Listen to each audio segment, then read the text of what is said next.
Welcome to only IAS. Modern India में ये हमारा 66th सेशन है। आज के सेशन में हम एक बहुत ही कॉम्प्रिहेंसिव टॉपिक कवर करेंगे that will include communalism during national movement, two nation theory and demand for Pakistan.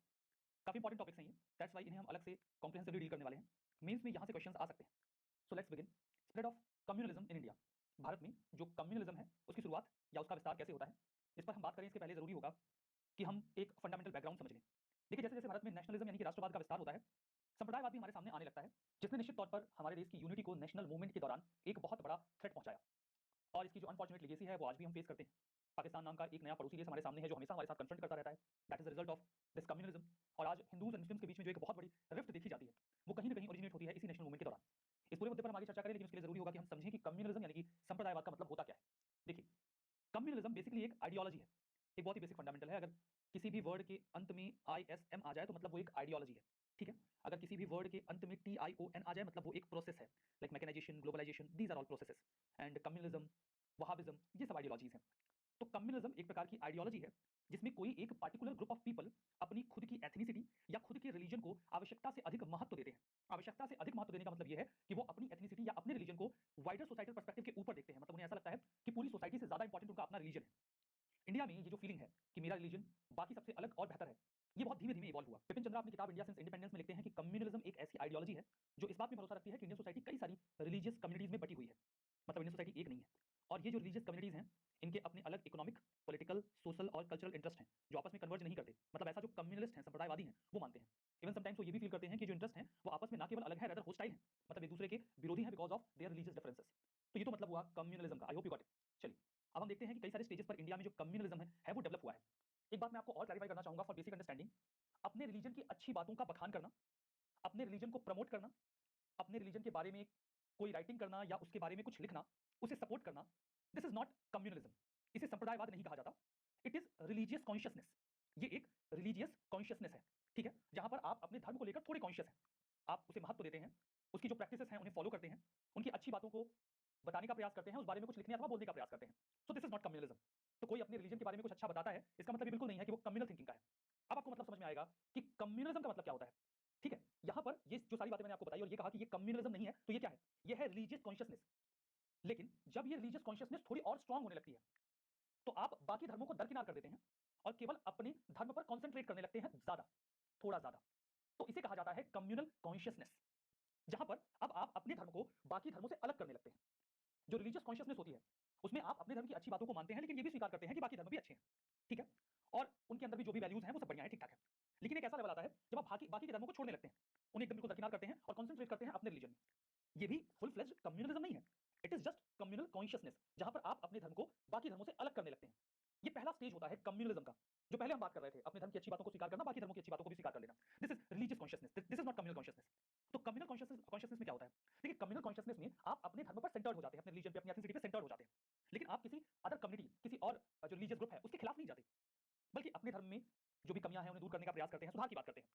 जैसे कि एग्जाम्पल के तौर पर हम बात करते हैं, यहाँ पर जो 18th सेंचुरी का समय रहा है, that was the time of communal consciousness. अगर कुछ एक इवेंट्स को छोड़ दिया जाए, लाइक दयानंद सरस्वती जी का शुद्धि मूवमेंट, जो काफी कंट्रोवर्शियल रहा था, जिसमें बात की गई थी कि वो हिंदू जिन्हें मुस्लिम्स में कन्वर्ट कर लिया गया, स्पेसिफिकली राजपूत, उन्हें वापस से हिंदुइज्म में लाया जाए छत्र के तौर पे।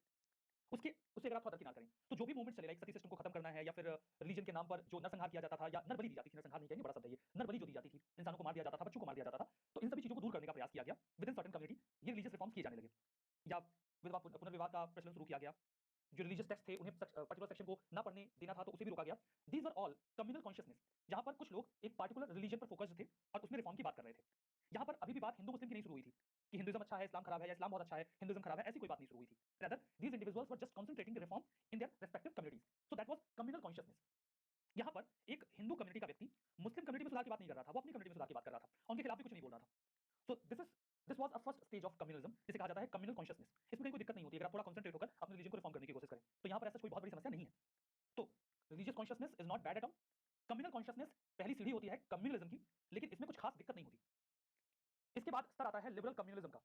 लिबरल कम्युनलिज्म कहीं ना कहीं एक नया रास्ता तैयार करता है कम्युनलिज्म का, जहां पर एक सर्टेन ग्रुप ऑफ पीपल अपने रिलीजन के लोगों के लिए जो लिबरल आइडियल्स हैं, like liberty, equality, rights, freedom to speech, political representation, इसकी डिमांड करने लगते हैं। वो अपनी कम्युनिटी के लिए करते हैं और इसमें बाकी कम्युनिटीज के हित अपने आप ही प्रभावित होने लगते हैं। चाहे वो उनके खिलाफ हो अथवा ना हो। लाइक अगर मुस्लिम सेपरेट इलेक्टोरेट मांग रहे हैं, तो ये जो पॉलिटिकल रिप्रेजेंटेशन वो मांग रहे हैं वो किसी न किसी के हिस्से का है, जो उन्हें मिल जाएगा अगर उनकी रेस्पेक्टिव पॉपुलेशन से ज्यादा वो एंगेज दे देते हैं तो जो लिबरल कम्युनलिज्म था, जो कि 20th सेंचुरी में इंडिया में फ्रीडम मूवमेंट के दौरान स्टार्ट होता है, दैट वाज लिबरल कम्युनलिज्म, जहां पर सभी ग्रुप्स अपने अपने रिलीजियस इंटरेस्ट के बारे में ये मानने लगे कि जो अलग अलग रिलीजियस कम्युनिटीज हैं, सेक्युलर स्फीयर में भी जो उनके इंटरेस्ट हैं वो अलग अलग हैं। मतलब हिंदूज एंड मुस्लिम्स की अगर हम पार्टिकुलरली बात करें, बिकॉज जो सबसे बड़ी रिफ्ट थी वो इंडियन कम्युनलिज्म में इन्हीं दो ग्रुप्स के बीच में थी। ऑल दो सिख कम्युनिटी के लोग भी बीच में एंटर करते हैं, वो भी अपनी डिमांड रखते हैं सेपरेट एंटिटी के तौर पर। तो यहाँ पर देखिए, जो हिंदूज एंड मुस्लिम्स की हम एग्जाम्पल के तौर पर बात कर रहे हैं, ये मानते हैं कि रिलीजियस पॉइंट ऑफ व्यू से तो दोनों अलग हैं ही, इवन पॉलिटिकल एरेना में भी दोनों के इंटरेस्ट अलग अलग हैं। ये फेज है लिबरल कम्युनलिज्म का, जब एक रिलीजियस ग्रुप ये बिलीव करने लगे कि उनके रिलीजियस ग्रुप के जो लोग हैं उनके पॉलिटिकल, इकोनॉमिक, सोशल इंटरेस्ट भी बाकी ग्रुप से अलग हैं। This is called liberal communalism. I hope आप ये समझ गए। तो तीन स्तर हैं कम्युनलिज्म के। पहला है कम्युनल कॉन्शियसनेस, दूसरा है लिबरल कम्युनलिज्म, और अब आते हैं सबसे खतरनाक और तीसरे स्टेज पर, that is called extreme communalism. Extreme communalism एक ऐसा नोशन क्रिएट करता है कि जो अलग अलग रिलीजियस कम्युनिटीज हैं उनके ना केवल इंटरेस्ट अलग हैं, बल्कि इंटरेस्ट इनके इतने ज्यादा अलग हैं कि ये कभी कन्वर्ज हो ही नहीं सकते। एक्सट्रीम कम्युनलिज्म इस स्तर तक जाता है कि दो रिलीजन आपस में को एग्जिस्ट ही नहीं कर सकते, ये आपस में कन्फ्रंट करेंगे ही करेंगे। और ये जो टेंडेंसीज होती हैं ये अल्टीमेटली वायलेंस क्रिएट करती हैं। दो पार्टिकुलर कम्युनल ग्रुप्स आपस में भिड़ जाते हैं अपने ना केवल कम्युनल इंटरेस्ट को फुलफिल करने के लिए, बल्कि सेकुलर इंटरेस्ट को भी फुलफिल करने के लिए, ये मानते हुए कि दो रिलीजन के सेकुलर इंटरेस्ट भी आपस में कन्वर्ज नहीं हो सकते। आप समझ रहे हैं ये लेवल? तो एक न्यूट्रल सा स्टेज होता है रिलीजियस कॉन्शियसनेस का, उसमें कहीं कोई दिक्कत नहीं होती। फिर शुरुआत होती है कम्युनलिज्म की, जिसके तीन स्तर होते हैं। पहला कम्युनल कॉन्शियसनेस, दूसरा लिबरल कम्युनलिज्म, और तीसरा एक्सट्रीम कम्युनलिज्म। यहां तक तो कोई दिक्कत नहीं है ना? इतना समझ गए हैं तो बाकी की चीजें आसान रहेंगी। That was all fundamentals. मतलब अगर हम कम्युनलिज्म की बात कर रहे हैं तो उनका बेसिक मतलब हमें पता होना चाहिए। और पैरेलली हमने, चूंकि हम इंडियन नेशनल मूवमेंट के संदर्भ में ये सारी बातें कर रहे हैं ना कि इंडियन सोसाइटी में, तो हमने इंडियन नेशनल मूवमेंट से इसका रेफरेंस भी यहां पर दे दिया। That makes a difference. जब आपसे क्वेश्चन इंडियन सोसाइटी के पार्ट से पूछा जाता है, जो कि आपको आइडेंटिफाई करना होता है on the basis of the nature of the question, और अगर इंडियन नेशनल मूवमेंट के साथ जोड़कर अगर आपसे प्रश्न पूछा जाता है, तो जब भी आप डेफिनेशंस वगैरह देते हैं या फिर स्टेजेस बताते हैं, तो आपको एग्जांपल्स ड्रॉ करने होते हैं नेशनल मूवमेंट में से। और जब कम्युनिज्म का क्वेश्चन आपसे सोसाइटी से पूछा जाता है, तो आपको सोशल पर्सपेक्टिव से अपने एग्जांपल्स ड्रॉ करने होते हैं। यहाँ पर आपको डिस्टिंक्शन क्रिएट करना होता है कि आप किस पर्सपेक्टिव से अपना आंसर लिख रहे हैं। तो चलिए, ये तो आपने समझा। अब आगे बढ़ते हैं और समझते हैं कि जब हम इंडियन कम्युनिज्म की बात करते हैं तो क्या मुख्य बातें यहाँ पर आपको देखने को मिलती हैं। देखिए, इंडिया में जो कम्युनलिज्म है वो बिल्कुल सेम सेंटिमेंट के साथ स्टार्ट हुआ जैसा कि कई सारे अन्य देशों में अलग अलग सेंटिमेंट्स देखे गए, जैसे कि फासिज्म, जिसमें आर्यन रेस को बहुत ज्यादा हाइप किया गया और बाकी रेसेस के खिलाफ कार्रवाइयां की गई।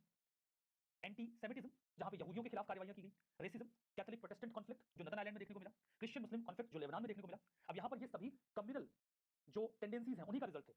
बिल्कुल उन्हीं टेंडेंसीज से इंडिया में कम्युनलिज्म इवॉल्व हुआ बिटवीन हिंदूज एंड मुस्लिम्स। जो कम्युनलिज्म है ये एक मॉडर्न फिनोमेना है, जो कि modern social economic political colonial structure में रिसाइड करता है। यहाँ पर देखिए, जब मिडिल एज की हम बात करते हैं, वहां पर एक ग्रुप जो रूलिंग क्लास था वो बहुत डोमिनेटिंग होता था, तो वो अपने हिसाब से सारे काम किया करता था।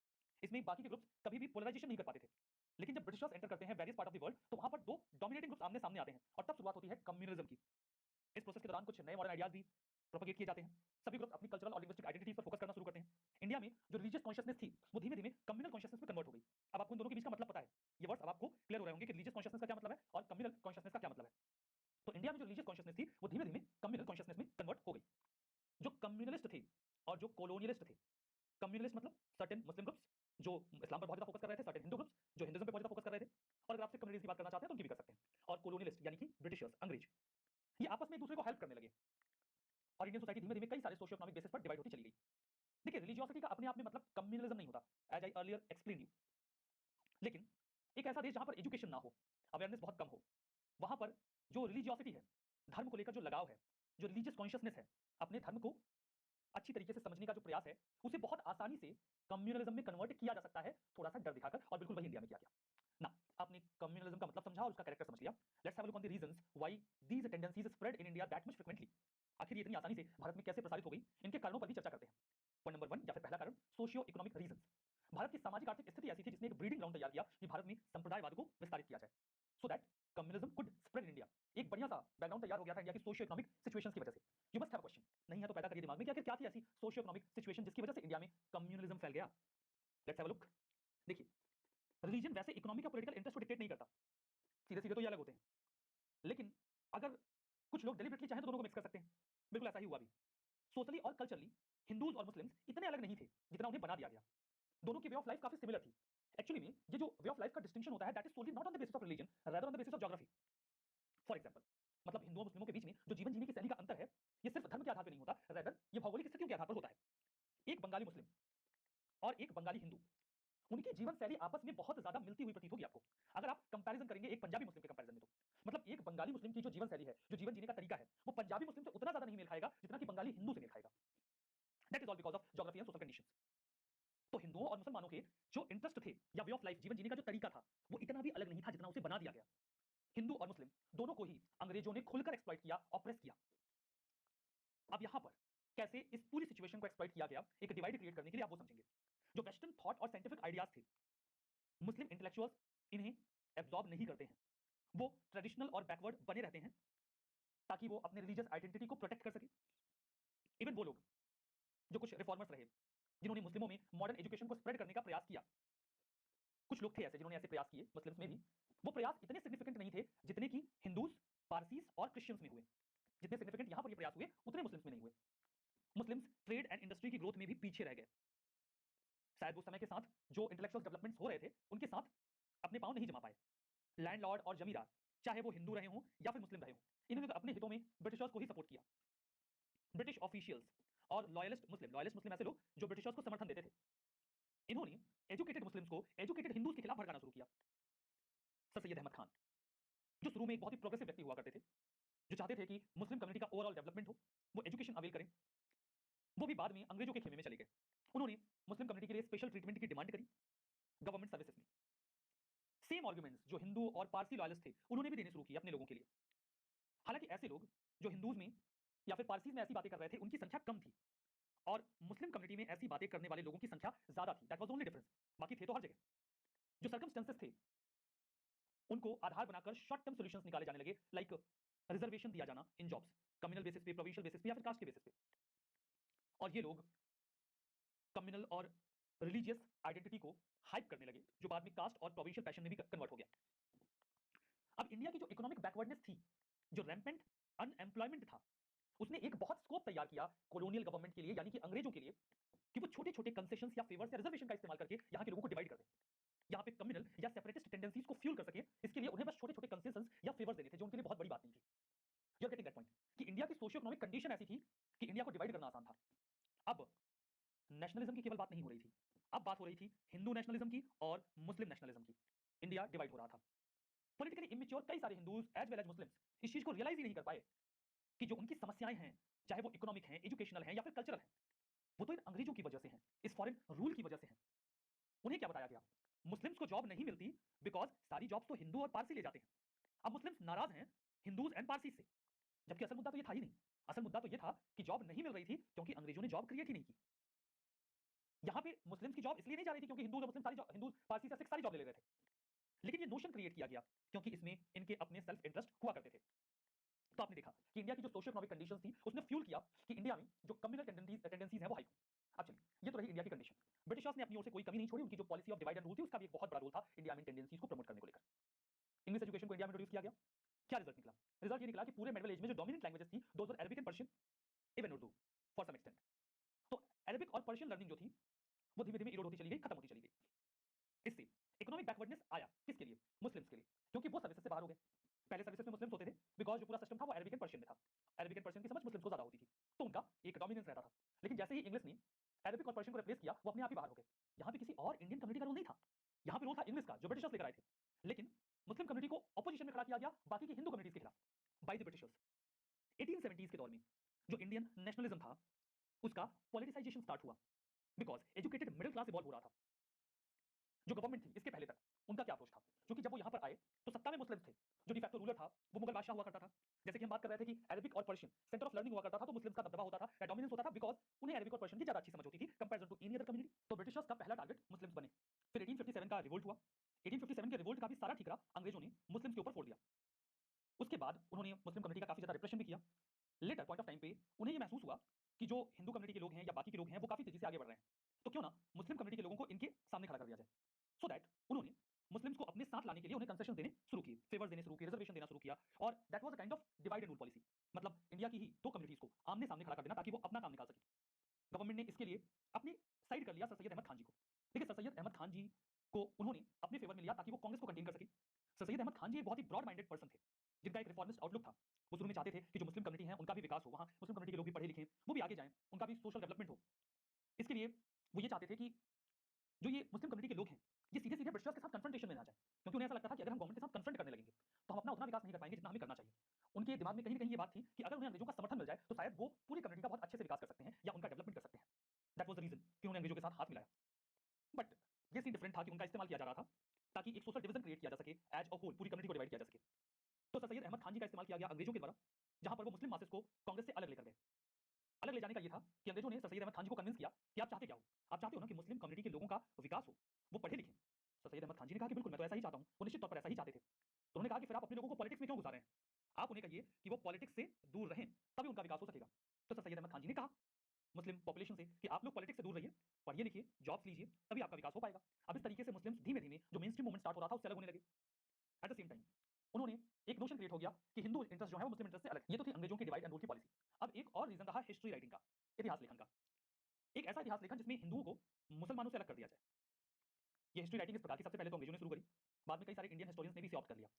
अब इससे जो इंडियन हिस्ट्री थी उसका एक कम्युनल इंटरप्रिटेशन स्टार्ट किया गया।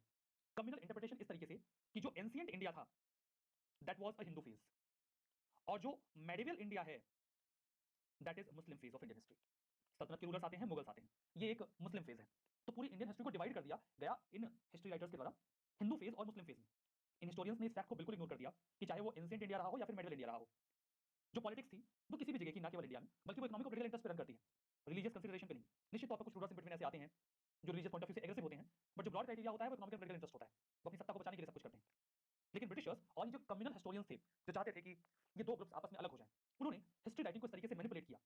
और जो इंडिया का कंपोजिट कल्चर था, मतलब इंडिया तो हमेशा से एक ऐसा देश रहा है जहां पर वेरियस रिलीजन के लोग हमेशा से आपस में एक होकर रहे हैं, उन्हें डिवाइड करने का काम शुरू कर दिया गया। So that was all about the reasons behind the growth of communalism in India. I hope आपको ये पॉइंट समझ में आए। अब देखिए इस कम्युनल डिवीजन के क्या ड्रॉबैक्स रहे, क्या इसका रिजल्ट रहा, क्या नेगेटिव इंपैक्ट्स रहे इंडिया के लिए। शुरुआत करते हैं। देखिए रिफॉर्म मूवमेंट स्टार्ट हुए जैसे कि वहाबी मूवमेंट मुस्लिम्स में और सुन्नी मूवमेंट हिंदूज में। इन मूवमेंट का कहीं ना कहीं एक मिलिटेंट ओवरटोन था। जैसे कि वहाबी मूवमेंट जो था वो भी एक एक्सट्रीम इस्लाम की बात करता था, जहां पर प्योर इस्लाम को वापस से लाने की बात की जाती थी। वहीं दूसरी ओर सुन्नी मूवमेंट में जो मुस्लिम्स थे उन्हें वापस से हिंदूज में कन्वर्ट करने की बात की जाती थी, ये बैकग्राउंड लेकर कि वो पहले हिंदूज ही थे, बाद में उन्हें इस्लामिक जबरन कन्वर्ट किया गया। तो ये जो पूरा प्रोसेस स्टार्ट किया गया कि हिंदू मुस्लिम बने, हमने वापस से हिंदू बनाना है, that was the part of Sunni movement. और वहाबी मूवमेंट में प्योर इस्लाम को वापस लेकर आना है, जो इंप्योरिटीज हमने दूर करना है। तो दोनों का ही एक जो टोन था वो मिलिटेंट था। इससे जो इंडिया में सोसाइटी थी वो कम्युनलिज्म के लिए ज्यादा वल्नरेबल बन गई। उस समय जो रिफॉर्म्स किए जा रहे थे, उस रिफॉर्म प्रोसेस में एक कम्युनिटी का रिफॉर्म दूसरी कम्युनिटी को इंसल्ट करने लगा। जो अर्ली नेशनलिस्ट थे उन्होंने कई सारे प्रयास किए कि जो माइनॉरिटीज के फियर्स हैं उनको दूर किया जाए, उनके डर को हटाया जाए, ताकि वो अपने आप को अलग ना समझें। जैसे कि दादा भाई नौरोजी, जिन्होंने सेकंड कांग्रेस सेशन को 1886 में प्रेसाइड किया, उन्होंने ये डिक्लेयर किया कि कांग्रेस कोई भी सोशल रिलीजियस क्वेश्चन अपने फोरम पे रेज नहीं करेगी, मतलब ये पॉलिटिकल क्वेश्चंस को ही रेज करेंगे। वो नहीं चाहते थे कि कांग्रेस जो एक मेन स्ट्रीम पार्टी है वो ऐसे किसी मुद्दे को उठाए जिससे कि देश में डिवीजन क्रिएट हो। तो दादा भाई नौरोजी नो डाउट एक विजनरी लीडर थे जो इस बात को समझते थे। 1889 में कांग्रेस ने ये भी डिसाइड किया कि वो किसी भी ऐसे मुद्दे को नहीं उठाएंगे जिसका मुस्लिम विरोध कर रहे हैं। वो नहीं चाहते थे कि सोसाइटी में एक डिवीजन क्रिएट हो। लेकिन बाद के समय में एक मिलिटेंट नेशनलिज्म स्टार्ट होता है, जिसने इन सभी बातों को दरकिनार करना शुरू किया। और जो नेशनलिस्ट टिंज था नेशनलिस्ट पॉलिटिक्स का, उसने इन सभी टेंडेंसीज को अलग कर दिया। मतलब ये प्रयास बंद कर दिए गए कि सोशल डिवीजन नहीं होना चाहिए। जैसे तिलक जी का गणपति और शिवाजी फेस्टिवल या एंटी काउ स्लॉटर कैंपेन, इससे जो मुस्लिम कम्युनिटी के लोग थे वो सस्पिशियस हो गए हिंदू कम्युनिटी को लेकर। अरविंदो जी का जो एक विजन था आर्यनाइज्ड वर्ल्ड का, जिसमें वो चाहते थे कि जो एंशिएंट इंडिया की ग्लोरी थी उसे वापस लाया जाए, आर्यन कल्चर आर्यन फेथ को वापस से रिवाइव किया जाए। स्वदेशी मूवमेंट में कुछ एलिमेंट्स थे जैसे कि गंगा में डुबकी लगाना या फिर देवी मां के सामने ओथ लेना। इन सभी चीजों ने मुस्लिम्स को इस मूवमेंट से दूर कर दिया। जो कम्युनल एलिमेंट था लखनऊ पैक्ट का और खिलाफत एजिटेशन का, उसने भी कहीं ना कहीं सोसाइटी में एक डिवीजन क्रिएट किया कि दो ग्रुप्स हैं जो आपस में आकर कोई बातचीत कर रहे हैं। खिलाफत क्वेश्चन जब हमारे सामने आया तो इससे कांग्रेस में कई सारे लीडर्स काफी अनकंफर्टेबल भी हो गए, क्योंकि उनका ऐसा मानना था कि अब हम एक ऐसी थीम के साथ एक बड़ा मूवमेंट स्टार्ट कर रहे हैं जिसका जो कोर आइडिया है वो नेशनलिस्टिक नहीं है, रेदर हम एक रिलीजियस आइडिया को लेकर एक नेशनल मूवमेंट स्टार्ट कर रहे हैं जो कि सही नहीं है। इंपीरियलिस्ट ब्रिटेन के खिलाफ जो लड़ाई चल रही थी, अब जबकि कोर हमेशा ये होना चाहिए कि उन्होंने हमें पॉलिटिकल इकोनॉमिकली एक्सप्लॉइट किया, लेकिन उनके खिलाफ जो हमारी लड़ाई थी वो अब इकोनॉमिक और पॉलिटिकल कॉन्सिक्वेंसेस पर बेस्ड ना होकर खलीफा या इस्लाम के कुछ होली प्लेसेस को कंसिडरेशन में लेकर किया जाने लगा, जिससे एक डिवीजन क्रिएट हो गया। यहाँ पर मैं स्पेसिफिकली बात कर रहे हैं 1919 और 20 में जो खिलाफत मूवमेंट स्टार्ट हुआ था उसकी, जिसे मेन स्ट्रीम में लाकर नॉन कॉपरेशन में कन्वर्ट किया गया। जो मुस्लिम सिंपैथी थी टर्की को लेकर वो तो रिलीजियस ग्राउंड पर थी, जबकि यहाँ के लोगों का पॉलिटिकल पॉइंट ऑफ व्यू से टर्की से कुछ खास मतलब नहीं था। जो हीरोज एंड कल्चरल ट्रेडिशंस में आते हैं वो मुस्लिम्स को जो अपील कर रहे थे वो एक्चुअली में इंडिया के हिस्ट्री से बिलोंग करते ही नहीं थे, वो तो वेस्ट एशिया के हिस्ट्री से बिलोंग करते थे। मतलब इंडियन मुस्लिम्स वेस्ट एशिया के हिस्ट्री से प्रभावित हो रहे हैं। जो माइनॉरिटी कम्युनलिज्म था जो धीमे धीमे इतनी तेजी से हाईलाइट हो रहा था, उसने मेजॉरिटी कम्युनिटी का रिएक्शन अवेल करना शुरू कर दिया।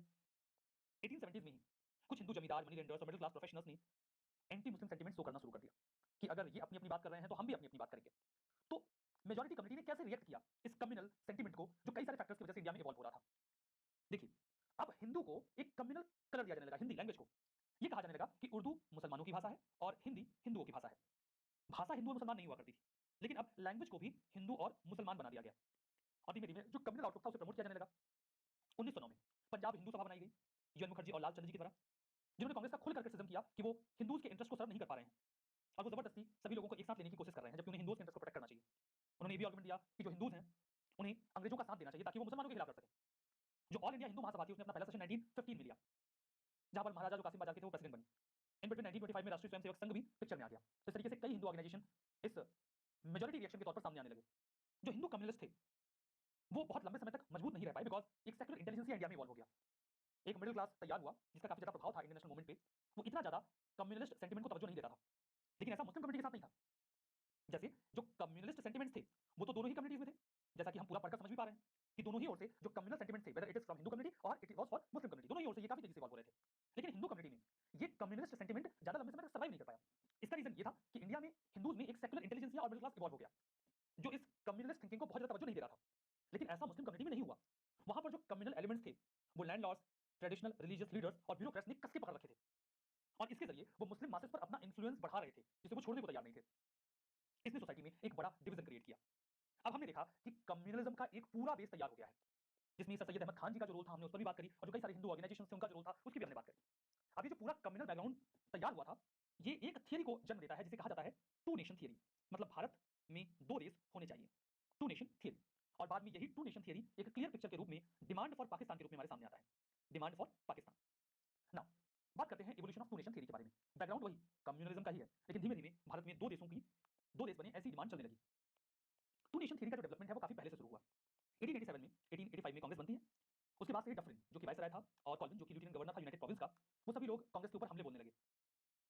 डफरिन जो था वो तो ये कहने लगा कि हम कांग्रेस को अलाउ नहीं कर सकते कि एग्जिस्ट करे। इवन वो ये कहने लगा कि जो कांग्रेस है वो तो एक ग्रुप है बंगाली बाबूस का और मराठी ब्राह्मण्स का, इससे ज्यादा ये और कुछ नहीं है। इवन सर सैयद अहमद खान और राजा शिव प्रसाद जो बनारस के थे, इन्हें प्रोप किया गया कि वो एक एंटी कांग्रेस फ्रंट तैयार करें, जो कि यूनाइटेड इंडियन पैट्रियोटिक एसोसिएशन के नाम से हमारे सामने भी आया। तो हम देख रहे हैं कि एक डिवीजन क्रिएट हो रहा है, दो फ्रंट्स के बीच में दो फ्रंट तैयार हो रहे हैं। सर सैयद अहमद खान जो कि एजुकेटेड मुस्लिम्स को अपील करते थे, पसंद भी किया जाता था उन्हें, उन्होंने अपील की एजुकेटेड मुस्लिम से कि वो कांग्रेस से दूर रहें, और मुस्लिम से ये कहा कि वो कांग्रेस को ज्वाइन ना करें। हालांकि कई सारे बहुत ही प्रोमिनेंट मुस्लिम लीडर्स हैं जिन्होंने कांग्रेस को ज्वाइन किया और इंडियन नेशनल मूवमेंट में बहुत ही की रोल प्ले किया, जैसे कि बदरुद्दीन तैयब जी, मीर मुशर्रफ हुसैन जी, ए भीम जी और हामिद अली खान जी। ऐसे कई सारे प्रोमिनेंट मुस्लिम लीडर्स थे जिन्होंने आईएनसी को ज्वाइन किया और हमारे देश की आजादी में एक की रोल प्ले किया। 1906 में आगा खान एक मुस्लिम डेलीगेशन लेकर वायसराय लॉर्ड मिंटो के पास पहुंच जाता है, और इस डेलीगेशन को सिमला डेलीगेशन भी कहते हैं। ये लॉर्ड मिंटो से मिलते हैं और लॉर्ड मिंटो से ये कहते हैं कि हमें सेपरेट इलेक्टोरेट चाहिए। सेपरेट इलेक्टोरेट का मतलब ये था कि मुस्लिम्स को केवल मुस्लिम से ही चुनेंगे। अब यहाँ पर ये कहा गया कि जो उनकी न्यूमेरिकल स्ट्रेंथ है और जो वो पॉलिटिकली इंपॉर्टेंस रखते हैं, जो ब्रिटिश एम्पायर को कंट्रीब्यूट करते हैं, उसके बेसिस पर उन्हें हर लेवल पे एक सेपरेट इलेक्टोरेट दिया जाए। ये 1906 में बात की गई आगा खान के द्वारा लॉर्ड मिंटो से। मिंटो ने भी एश्योर किया कि मुस्लिम कम्युनिटी के लोगों को एक स्पेशल कम्युनल रिप्रेजेंटेशन दिया जाएगा, इवन उनकी पॉपुलेशन से ज्यादा, और उस एक्स्ट्रा ऑर्डिनरी सर्विस के लिए जो वो ब्रिटिश एम्पायर को देते हैं। कौन सी एक्स्ट्रा ऑर्डिनरी सर्विस? यहाँ पे उन्हें कोई एक्स्ट्रा ऑर्डिनरी सर्विस कोई नहीं दे रहा था, ना हिंदूज ना मुस्लिम्स। मुद्दे की बात ये थी कि डिवाइड एंड रूल की पॉलिसी के लिए जरूरी था कि दूर किया जाए हिंदूज को मुस्लिम से, मुस्लिम्स को हिंदू से। इसी के बैकग्राउंड में 30 दिसंबर 1906 को ढाका में, जो कि वर्तमान में बांग्लादेश में सिचुएटेड है, कई सारे मुस्लिम लीडर्स ने मिलकर एक मुस्लिम ऑर्गेनाइजेशन बनाया जिसको नाम दिया गया all India Muslim league, popularly इसे मुस्लिम लीग कहा जाता है। इस ऑर्गेनाइजेशन को बनाने में जो इंपॉर्टेंट लीडर्स का रोल था वो थे आगा खान, नवाब सलीमुल्लाह ऑफ ढाका या ढाका, नवाब मोहसिनुल मुल्क, नवाब वकरुल मुल्क। इन सभी लोगों ने ये कहा कि वो ब्रिटिश गवर्नमेंट के प्रति लॉयल्टी रखेंगे, और ये भी कहा कि मुस्लिम इंटेलिजेंसिया को कांग्रेस से दूर रहना चाहिए। और अब मुस्लिम इंटेलिजेंसिया दूर रह भी सकता था because they had their own organisation comprise of Muslim leaders with the name Muslim League. तो मुस्लिम लीग पिक्चर में आ चुकी है। कब? 30 दिसंबर 1906। यूपीएससी ने एक बार प्रश्न पूछा था, यूपीएससी कई बार सीक्वेंस मैच करने को देती है कौन कब बना, तो बड़ी कंफ्यूजन हो जाती है कि मुस्लिम लीग जो है वो 1906 में आई थी या 1907 में। तो देखिए 30 दिसंबर 1906 है, अब कह सकते हैं 1906 तो खत्म ही हो गया ना, फिर तो 1907 तो आ ही गया, लेकिन फिर भी ये है 1906, दिसंबर 1906, बिल्कुल याद रखिएगा, ध्यान में रखिएगा, भूलिएगा मत, ठीक है।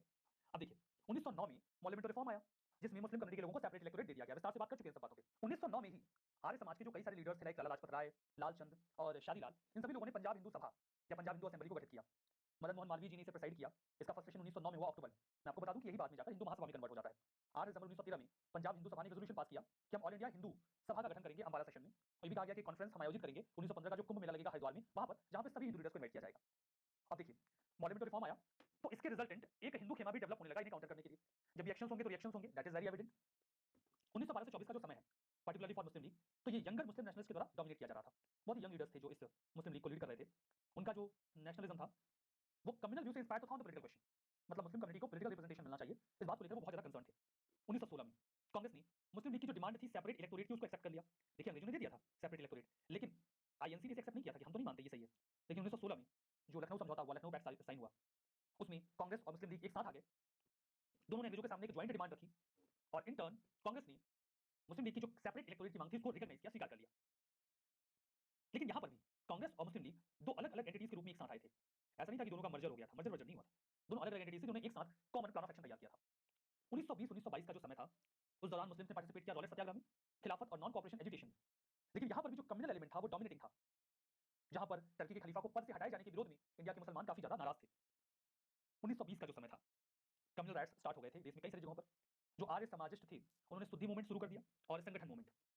सुद्दी मूवमेंट में जो ऐसे हिंदूस थे जिन्हें कभी भी इस्लाम में कन्वर्ट करवाया गया था उन्हें वापस से हिंदुइज्म में लाया जाने लगा।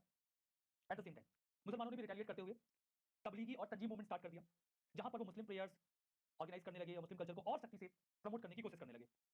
तो अब यहाँ पर रिलीजियस सेंटिमेंट को हाइप करने को लेकर दोनों ही ओर से प्रयास किए जाने लगे।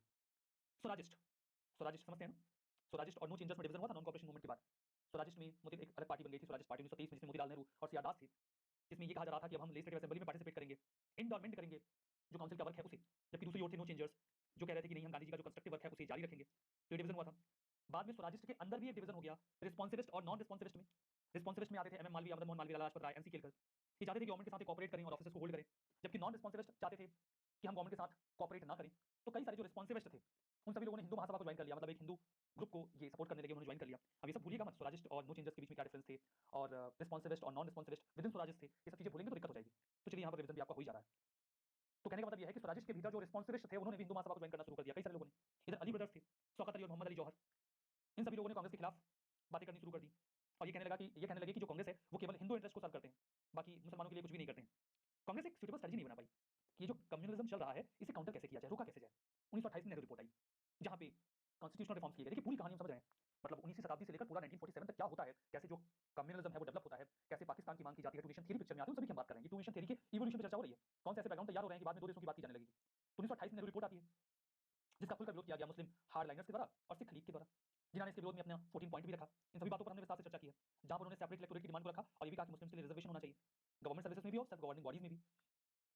अब यहाँ पर देखिए जब कांग्रेस ने निगोशिएट किया मुस्लिम लीग के साथ तो उन्होंने कुछ मिस्टेक्स करे। कौन सी ऐसी गलतियां थी जो कांग्रेस ने मुस्लिम लीग के साथ निगोशिएट करते वक्त की? पॉइंट नंबर 1, उन्होंने लीग की पॉलिटिक्स को लेजिटिमेसी दे दी, जिससे सोसाइटी डिवाइड हो गई कम्युनिटीज में, सेपरेट इंटरेस्ट में। दूसरा, इन्होंने जो सेक्युलर और नेशनलिस्ट मुस्लिम्स थे उनके रोल को अंडरमाइन किया। मुस्लिम्स में भी एक बहुत बड़ा ग्रुप ऐसा था जो कम्युनल सेंटिमेंट से प्रभावित नहीं था, वो देश को आजादी दिलवाना चाहते थे, वो प्योरली नेशनलिस्ट थे, उनकी भी संख्या काफी ज्यादा थी। लेकिन कांग्रेस ने इन लोगों पर फोकस नहीं किया। कांग्रेस अगर चाहती तो वो सेक्युलर और नेशनलिस्ट मुस्लिम्स को एक साथ लेकर जो मुस्लिम लीग की कम्युनल आइडियोलॉजी है उसे काउंटर कर सकती थी, लेकिन कांग्रेस ने ऐसा नहीं किया। उन्होंने उन सेक्युलर और नेशनलिस्ट मुस्लिम्स को नजरअंदाज किया और कॉन्सेंट्रेट किया जो मुस्लिम लीग की कम्युनल आइडियोलॉजी थी उस पर, उनसे बातचीत की। इससे एक और उन्हें लेजिटिमेसी मिली, दूसरी ओर हमारी सोसाइटी डिवाइड हुई। तीसरा, एक कम्युनिटी को जब कंसेशंस मिलते हैं तो दूसरी कम्युनिटी भी सिमिलर कंसेशंस डिमांड करती है। तो जब मुस्लिम लीग के साथ बातें की जाने लगी और उनकी जो डिमांड थी सेपरेट इलेक्टोरेट की उन्हें पूरा किया जाने लगा तो बाकी कम्युनिटीज भी यही बातें करने लगी। कांग्रेस जो कि सबसे अच्छी कंडीशन में थी at that time in India, वो कम्युनलिज्म को ऑल आउट अटैक करने के लिए एक प्रॉपर स्ट्रेटजी नहीं बना पाई और जिस तरीके से ये ग्रो किया उसे तब रोकना मुश्किल भी हो गया था। 1930 से 34 के बीच का जो समय था उसमें कई सारे मुस्लिम ग्रुप पिक्चर में आते हैं, जैसे कि जमाती उलेमाए हिंद, खुदाई खिदमतगार। मैं इनके रोल की बात कर रहा हूं, जहां पर हम कह रहे थे कि कांग्रेस ने एक पॉइंट मिस किया, वो ये था कि इंडिया में एक बहुत बड़ी पॉपुलेशन ऐसी थी जो नेशनलिस्ट थी विद इन मुस्लिम्स, जो सेक्युलर थे, वो ऐसा कम्युनल डिवीजन भारत का नहीं चाहते थे, लेकिन उन पर फोकस नहीं किया गया। उसका एग्जांपल है कि जमाती उलेमाए हिंद या खुदाई खिदमतगार ने और खुदाई खिदमतगार दोनों अलग अलग एंटिटीज हैं, सिविल डिसोबीडियंस मूवमेंट में इन्होंने खुलकर पार्टिसिपेट किया। ऐसा पार्टिसिपेशन जो बाकी जगहों पर देखने को नहीं मिला। हालांकि ओवरऑल पार्टिसिपेशन वैसा नहीं था जितना खिलाफत एजुकेशन के दौरान हुआ करता था। बात करते हैं जब राउंड टेबल कॉन्फ्रेंस चल रहा था, गोलमेज सम्मेलन चल रहा था, तो वैसे तो कांग्रेस ने खुद को 3 में से 2 गोलमेज सम्मेलनों में से अलग रखा, लेकिन बाकी जो कम्युनलिस्ट पार्टीज थी जो कम्युनल डिवीजन चाहते थे भारत का, उन्होंने जाकर उसे अटेंड किया। 1932 में कम्युनल अवार्ड आया। जो कम्युनल डिमांड थी 14 पॉइंट, जिनके जो 14 पॉइंट थे जो नेहरू रिपोर्ट के बाद आए थे, नेहरू रिपोर्ट को काउंटर करने के लिए, उन सभी को मैकडोनाल्ड ने स्वीकार कर लिया। ब्रिटिश पीएम उसने अपने साप्ताहिक पंचांग में उन सभी चीजों को स्वीकार कर लिया। अब इससे जो मुस्लिम कम्युनिटी के लोग थे वो इंसेंटिवाइज हो गए अपनी कम्युनल टेंडेंसीज को लेकर। देखिए 1937 तक जो कम्युनिज्म था भारत में वो लिबरल कम्युनिज्म था, जो इस बात पर फोकस था कि जो सर्टेन ग्रुप है, सिख है, पारसीज हैं या फिर मुस्लिम्स हैं, वो अपने हितों को सुरक्षित करने को लेकर या रिजर्वेशन को लेकर डिमांड कर रहे थे। लेकिन 1937 के बाद पिक्चर बदल गई, पार्टिकुलरली फॉर मुस्लिम लीग। 1937 के इलेक्शन में उन्होंने बहुत बुरा परफॉर्म किया, उन्हें लोगों का समर्थन नहीं मिला, उन्हें ऐसा लगा कि वो अपना ग्राउंड खो रहे हैं, वो समझ नहीं पा रहे थे कि उन्हें करना क्या है। तब उन्होंने जो रास्ता चुना वो बहुत ही खतरनाक था, दैट वाज एक्सट्रीम कम्युनलिज्म। उन्हें ऐसा लगा कि उनका बेस खत्म हो जाएगा अगर अब वो एक्सट्रीम कम्युनलिज्म का रास्ता नहीं अपनाएंगे तो। अब वो मुसलमानों को अगर पोलराइज नहीं करेंगे तो मुस्लिम लीग खत्म हो जाएगी। तब उन्होंने मुस्लिम्स को एक माइनॉरिटी के रूप में नहीं बल्कि एक सेपरेट नेशन के रूप में पोर्ट्रे करना शुरू किया। वीसीएस प्रोपेगेंडा स्टार्ट किया गया कांग्रेस के खिलाफ में, जेड सुलेरी के द्वारा, एफएम दुरानी के द्वारा, फजल उल हक के द्वारा। एक्सट्रीम कम्युनलिज्म डर, नफरत और हिंसा पर आधारित था, न केवल शब्दों में बल्कि कामों में भी।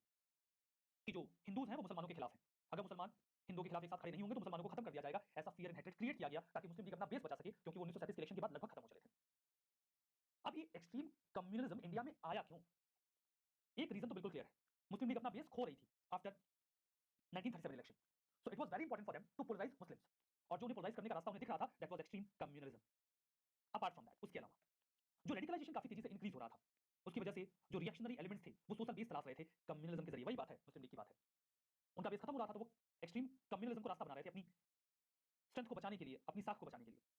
ये तो बात हो गई मुस्लिम लीग की, मतलब ये जो पॉइंट है ये हिंट करता है मुस्लिम लीग की ओर। दूसरा, कॉलोनियल एडमिनिस्ट्रेशन, वो भी भारत को सोसाइटी को डिवाइड करने के जितने हथकंडे थे सब अपना चुके थे। अब उनको समझ में नहीं आ रहा था कि उन्हें क्या करना है, तो उन्होंने एक्सट्रीम कम्युनिज्म को रास्ता बनाया इंडिया को फर्दर डिवाइड करने को लेकर। ये बात हो रही है किसकी? ब्रिटिशर्स की। तीसरा, इसके पहले जो भी प्रयास किए गए कम्युनल टेंडेंसीज को चैलेंज करने को लेकर, वो सब फेल हुए। इससे कम्युनल फोर्सेस और ज्यादा इम्बोल्डेड हो गई। यहां बात हो रही है कांग्रेस की। कांग्रेस ने जो भी प्रयास किए थे वो असफल रहे थे कम्युनल टेंडेंसीज को रोकने की। ये रीजन है जिसकी वजह से इंडिया में एक्सट्रीम कम्युनिज्म अपनी पैठ बनाता है। अब हम बात करेंगे डिमांड फॉर पाकिस्तान के पॉइंट पर। टू नेशन थ्योरी धीमे धीमे आई कि हाँ दो देश होने चाहिए। अब इतनी सारी बातों से जो हमने पूरा एक कम्युनल बैकग्राउंड देखा, इससे ये तो क्लियर है कि आइडिया ऑफ पाकिस्तान अचानक से हमारे सामने नहीं आया था। इसके पहले कई सारे सरफेस की बातें हो चुकी थी। ऐसी मान्यता चल रही थी कि इंडिया का जो नॉर्थ वेस्ट पार्ट है, जो वर्तमान का पाकिस्तान है, वहां पर एक मुस्लिम स्टेट होना चाहिए। ऐसी बात सबसे पहले मोहम्मद इकबाल ने 1930 में की थी। लेकिन इकबाल एक अलग देश की बात तब भी नहीं कर रहे थे, वो एक लूज फेडरेशन की बात कर रहे थे। ऐसा फेडरेशन जहां पर ये जो नॉर्थ वेस्ट पार्ट है वो एक अलग स्टेट हो जिसमें मुस्लिम डोमिनेंस में हो, एक कॉमन सेंटर हो जो इन दोनों जगहों के अफेयर्स को देखता हो, एक सेपरेट स्टेट ऑफ पाकिस्तान की तो बात मोहम्मद इकबाल उस समय नहीं कर रहे थे। 1933 में रहमत अली के अंडर में जो कुछ ग्रेजुएट्स थे कैम्ब्रिज यूनिवर्सिटी से पढ़े हुए, उन्होंने एक बार फिर से पाकिस्तान की डिमांड की कि एक अलग से देश होना चाहिए मुसलमानों के लिए, पाकिस्तान नाम का, और इस बार वो उसमें पंजाब को भी इंक्लूड करते हैं, कहते हैं पंजाब भी उसका हिस्सा होना चाहिए। वो ये कहते हैं कि नॉर्थ वेस्ट फ्रंटियर प्रोविंस, बलूचिस्तान, सिंध, कश्मीर और पंजाब, इन सबको मिलाकर एक नया देश पाकिस्तान बनना चाहिए। हालांकि उनके इस आइडिया को ज्यादा इंकरेजमेंट मिला नहीं, इवन कई सारे मुस्लिम लीडर्स ने भी बोला कि ये इम्प्रैक्टिकल है, ऐसा तो नहीं होगा। 1937 से 39 के बीच में जिन्ना ने बातचीत के सारे रास्ते लगभग बंद कर दिए, जब जिन्ना ने ये कहा कि कांग्रेस को अपने आप को एक हिंदू ऑर्गेनाइजेशन डिक्लेयर करना चाहिए और इस बात को रिकॉग्नाइज करना चाहिए कि मुस्लिम लीग ही अकेली ऐसी ऑर्गेनाइजेशन है जो इंडियन मुस्लिम्स के हितों को साधती है और कोई ऑर्गेनाइजेशन नहीं है।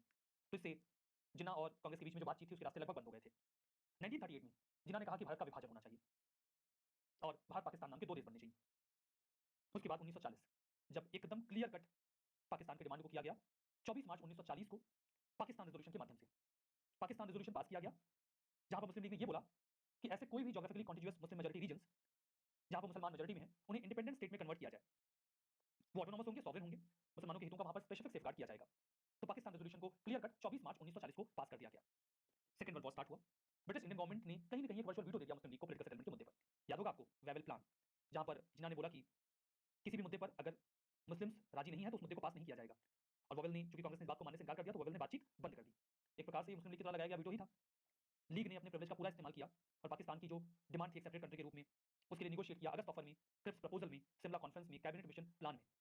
इन सभी जगहों पर पाकिस्तान की मांग या मुस्लिम लीग का जो फ्रंट था, इस पर हम बहुत विस्तार से बात कर चुके हैं।